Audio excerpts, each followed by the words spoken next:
سے نکل گیا ہے جو میرے رب کو ناپسند ہے تو اللہ سے معافی مانگتا ہوں. ربنا تقبل منا انک انت السمیع العلیم وتب علینا انک انت التواب الرحیم. یا اللہ سرکار کی ساری امت کے لیے آسانی مہربانی فرما. جو مانگا وہ بھی عطا فرما, جو نہیں مانگا بھی نہیں مانگا عطا فرما. پاکستان کی خیر فرما دے, پاکستان میں رہنے والوں کی خیر فرما دے. ہمارا یہ سبق درس نظامی کا ہزاروں افراد تک پہنچا ہے, بزرگ بھی ہیں, نوجوان بھی, عزیز بچے بھی ہیں, میری ماں بہنیں بچیاں بھی ہیں. یا الہ جو بھی سبق میں شریک ہے سن رہے ہیں, یا الہ العالمین شامل اس دعا میں شامل ہیں, یا الہ النب کی دعا کرتے ہیں سب کا مستقبل تابناک بنا دے. جو بیمار ان کو صحت کلی عطا فرما, بار بار حرمین شریفین کے حاضروں سے مشرف فرما, بیماروں کو صحت کلی عطا فرما. آج ملک سہیل اقبال جن کے 4 بال بند تھے, اللہ تبارک و تعالی دوبارہ ان کو زندگی دی ہے. ہمارے کلاس فیل ہوتے جامعہ قادریہ کانوی میں پڑھتے رہے.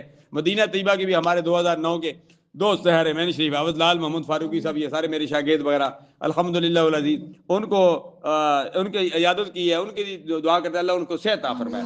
حافظ صالحین صاحب بار الحق شریف پیر عبد الحق صاحب کے جو منظور نظر ہے, ان کے والد گرامی نکا تو لڑی پڑی گیم میں فوت ہو گئے, ان کے لیے بھی دعا کرتے ہیں یا اللہ ان کو بھی اپنے جوارح مجھے عطا فرما. یا الہ جن کے لیے دعا مانگنے والا کوئی نہیں ہے ان کے لیے بھی دعا کرتے ہیں یا اللہ ان کے حق میں مہربانیاں فرما. پوری امت مسلمہ کی خیر فرما دے. ہمارے معاونین, منتظمین, محبین جو ہمیں چاہنے والے ہیں, جو ہم سے محبت کرنے والے ہیں, جو ہم سے جڑے ہوئے ہیں, ان کے لیے دعا کرتے ہیں یا اللہ ان کا مستقبل تابناک بنا دے. یا الہ اللہ نے ساری مہربانیاں فرما. رب یسر ولا تعسر وتمم بالخیر وبک نستعین. یا فتاح یا فتاح یا فتاح یا فتاح برحمتک یا ارحم الراحمین.